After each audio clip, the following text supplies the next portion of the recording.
There was empires in Africa called Kush, Timbuktu, where every race came to get books. My success to you, even if you wish me the opposite. Sooner or later, we'll all see who the prophet is.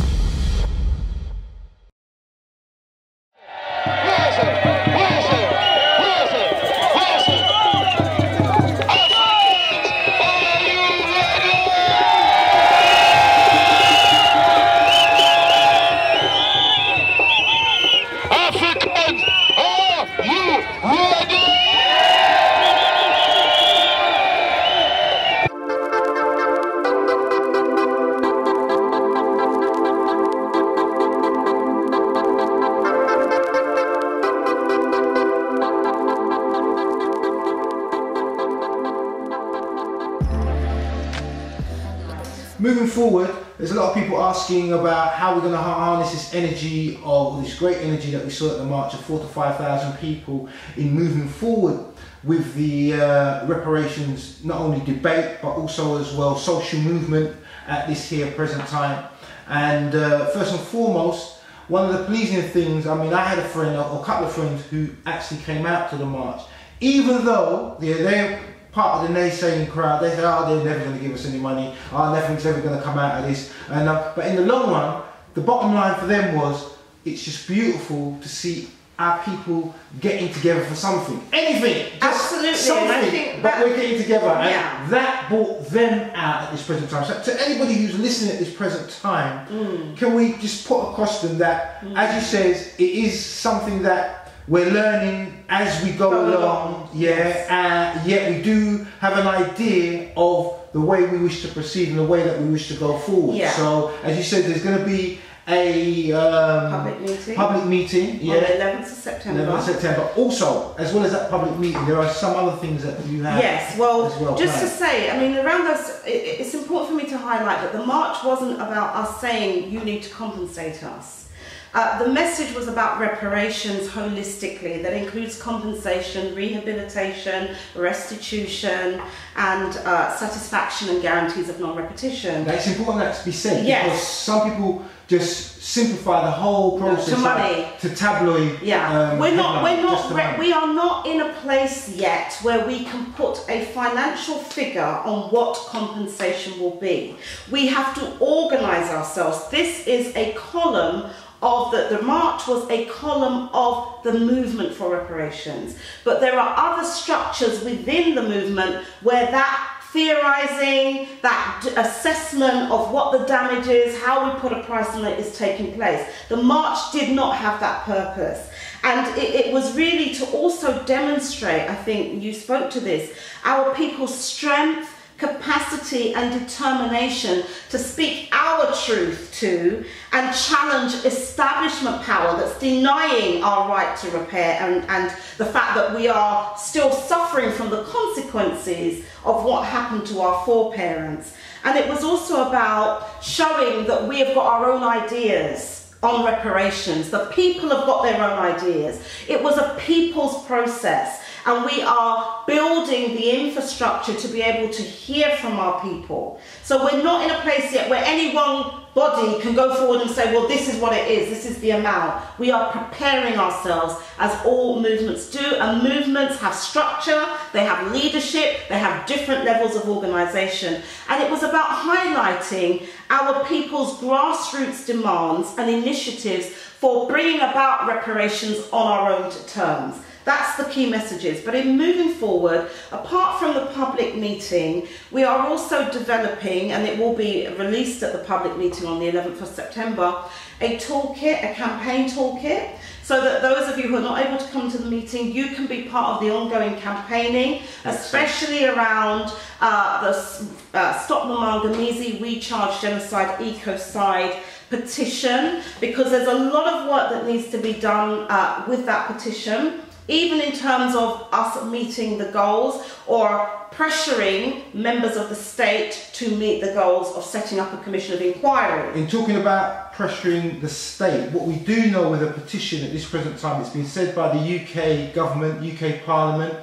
if there is 100,000 signatures on a petition on any issue concerning the people of the United Kingdom, then it will be debated in Parliament. Well, actually, the case is it may be. It's not an automatic guarantee, and so that is one target, but it's going to take more than just us getting 100,000 signatures. There's also a strategy around parliamentary lobbying, lobbying MPs, elected officials to support this campaign, and MPs themselves can present petitions on behalf of the public. There are processes for that. So it's a multi-layered strategy, and there are some, you know, key people in various political parties. Dialogue has already begun with the Labour Party, with the Green Party, potentially the Respect Party, around some of these issues. So it's an ongoing strategy. I'm glad you said that, because there are an awful lot of people out there who will be thinking, oh, this is just a bunch of Pan-African in costumes and just going out. What's wrong with our costumes? No, there's nothing wrong with our culture. I'm just being real. I understand. I'm saying to those who are saying it, our costumes are beautiful. But we fully recognise the movement that we have to try and reach the hearts and minds of all sections of our community. Really and truly. So the intention is for those who only maybe respect the European way of doing things to get into the hearts and minds of people like Diane Abbott, of people like Chuka Umar, of people like Dawn Butler, African Caribbean politicians currently in Parliament, but not only African Caribbean Well, I have to say that because in truth we just look at track records of our African Caribbean politicians on this issue of reparations, and we can see that since the passing of Bernie Grant, there's really been none that have taken up this issue. Yeah, we are given these leaders by the media or by the establishment to say they speak on behalf of That's right. And also there are non-African politicians who are supporting this cause and did do in the days of Bernie Grant and others also. So we're having a broad strategy, but I think the key thing you mentioned there is that it's not for, I mean, I'm a Pan-Africanist, okay? But it's not just about Pan-Africanists, it's not just about Rasta, it's not just about nationalists, black nationalists, cultural nationalists, it's about all of our community. And we want to ensure that all of our community, who may not be part of any of these types of organisations, this is also about them. And in fact, we don't want to preach to the converted, because we realise that we haven't been doing enough, or we haven't been reaching out effectively to those who, you know, that we would call the unconverted. That has to be our focus. Our young people, because it's about the kind of future that they're going to have, not only in this country, but also how we're going to work with them to reclaim what they're entitled to in terms of our global inheritance. If we cannot unify for anything, let us unify for our children for our youth. Because if we truly do care and we say we want to leave a better world, then we should be able to agree to disagree, put whatever differences we have aside or iron them out. But if we can stick with that core root and principle of putting our children first and our youth first, I think the struggle will become a beautiful struggle. We can pave the way. Let's start today. Activate the spirit within. Even if we lose together, we win. We win. Yeah. Two key points before we wrap up. One of the comments that was made to myself in particular as a woman on the march was, can we have more women up front? I agree. So this is also in terms of not just about our children and young people, but our sisters as well. You see, we can't move forward if we haven't got half of our army in place. And our sisters need to be not just, you know, doing a lot of the essential things around our nutrition and the domestics, but we need our sisters in all places within this movement. The nation can rise no higher than their goddesses, the divine feminines on the rise. Yes, so sisters, our movement, this is our movement too, and none but our sisters are really going to be able to speak to the holism of this movement. Not only what goes on with our men and our sons and our lovers and our husbands and everybody else and our children, but also us as women. And it's, you know, not just because we're by virtue of being women, because there are some women who stick with the hegemony, who also uphold the same oppressive systems, but sisters who are in the process of repairing ourselves. So sisters, please get ready, because you know, our time and our families need us, and we have to be that voice, and we have to provide balance. We have to bring balance into this movement in terms of the voices that get heard. What are the issues that we articulate? So the violence that's going on, domestic violence, sexual violence, these are also reparations issues. And there have been many issues in our community where when these issues get raised, not just by sisters, but even some brothers, they're shouted down and told, well, that's not important. Guess what? The world that we're building, the post-reparations world order, is about all of us. It's not just about some violations being more important than others. That was one point. Another point is there is a misperception that is being created out there as though we had the march on one side and then we had Rastas on another. I need to let people know that in the March Organising Committee we had many members of Rastafari. In fact, the Nayabingi Order drums led the march. Right. One of my good friends is one of the priests of that order, and they wholeheartedly was endorsing what you. They felt that we needed to march for. We can beat some drums later, but we need to march. That's it. So there were members of Rastafari up front, leading us onto the banner. Baba Shanti order in particular. That's really important to mention because of this notion of this big split, and it's the Rastas versus the people. No, many Rasta chose to act with the dignity and the principle of aligning with our people. And that was one of the other battles that were going on around the march. Would it be a Rasta-led march, as what we keep hearing about the first march, although in truth it was led by a Rasta organisation and a coalition of organisations, but the narrative keeps changing?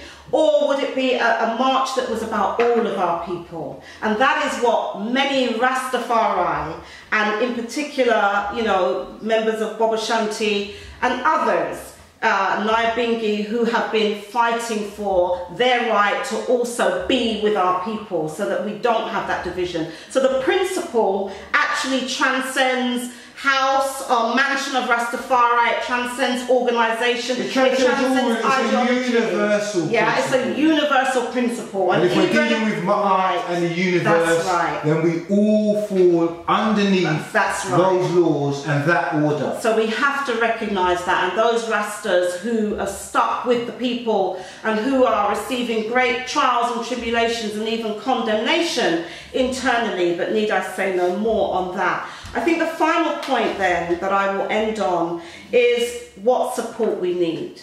As I've said, apart from the public meeting, there will be processes of engagement, education, preparation for reparations. We need your support with this, the local organising, the preparation that we'll be doing, the Stop the Maangamizi, We Charge Genocide, Ecocide campaign, the hard copies, the toolkit that you'll get from the 11th of September onwards, not only at the public meeting but online.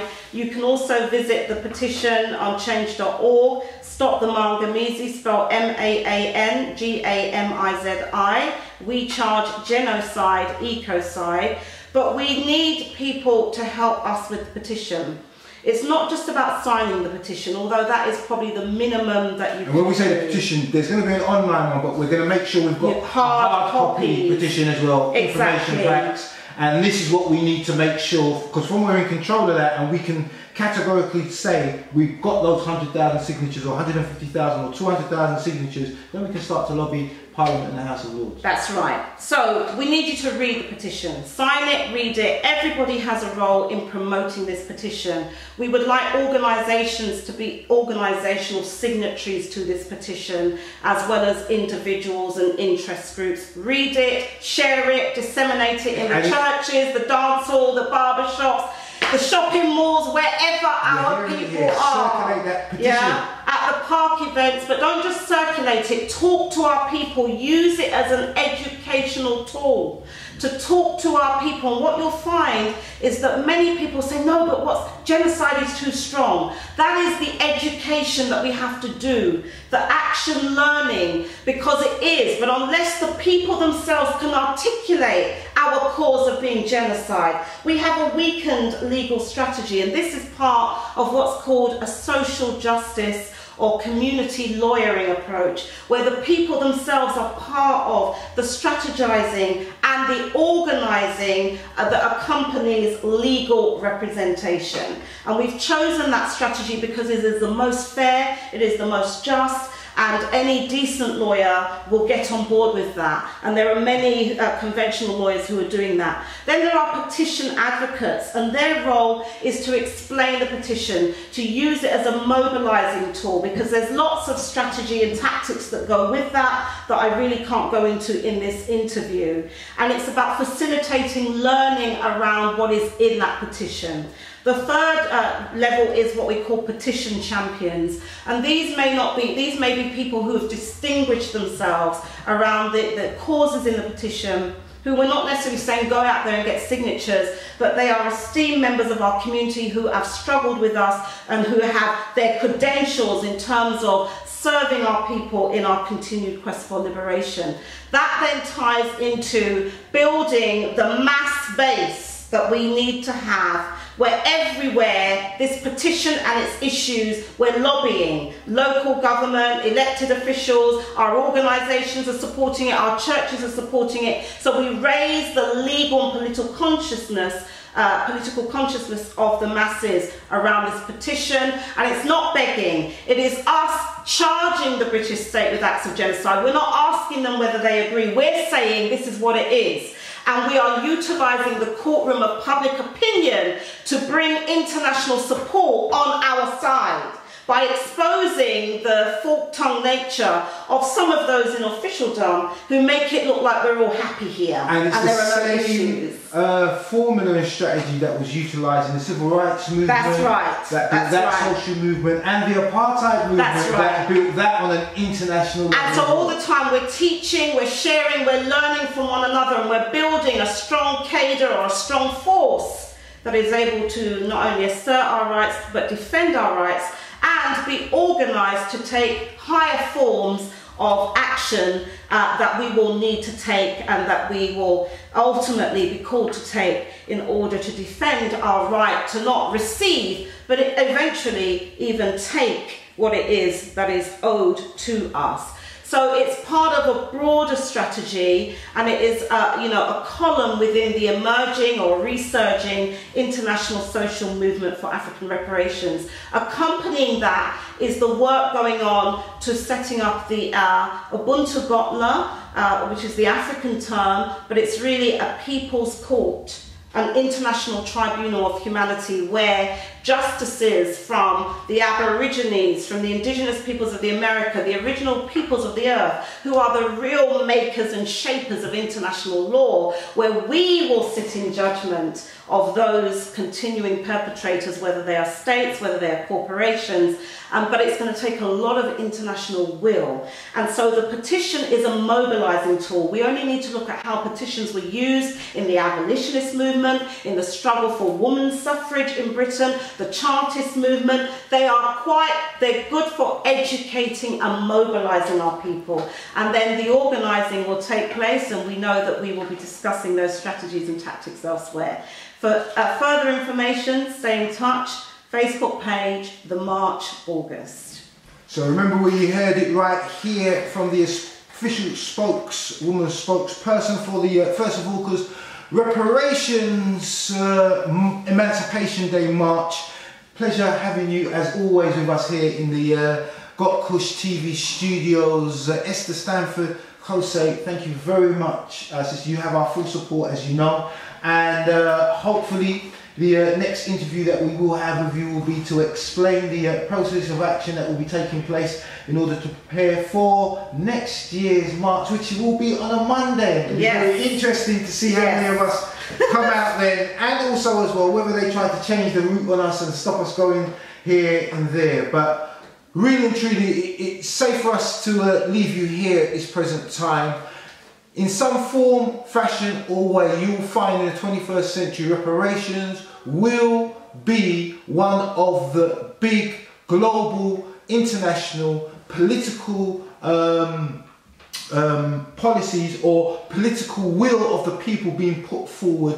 Don't be left out. Like we said, this is about our children, this is about our children's future, this is about our race's future, this is about correcting the wrongs of the past. And now that we are getting ourselves educated, we ask each and every one of you either to lend us your feet to march, lend us your voices to make the necessary noises we have to make, and more importantly, give your energy to that petition, okay? Because when we get that energy on that petition, then we can now take that energy and start to lobby the politicians in the places of power that make the decisions that affect each and every single one of us. You have been with Duamutip and Unk here at gotkushTV, Esther Stanford, Jose. We gotta go. We'll be back again with some more on reparations, on group economics, and more importantly, keep it where you got it at your revolutionary #1 UK conscious channel, gotkushTV. You know we're coming with those exclusives to you first. We out. Namaste.